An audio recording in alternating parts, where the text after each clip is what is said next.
Right, so today I want to show you how to find the nth term of a linear sequence. So let's say you have a sequence that's starting with 4 and then 7, 10, 13 and 16. So if you want to find the next term, so all we have to do is find the difference between each term. So 7 take away 4 is a 3. So you add in 3, check if it's always add 3. 7 add 3 is 10. 10 plus 3 is 13. So the term-to-term rule is add 3 each time. Yeah.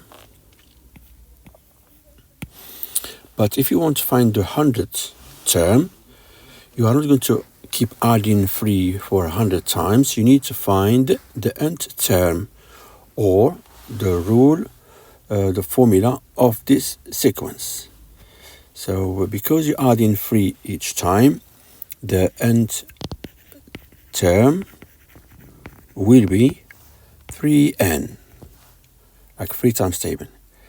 And then to find the rest of the formula, all we have to do, go to the first term and then do the inverse. Do minus 3.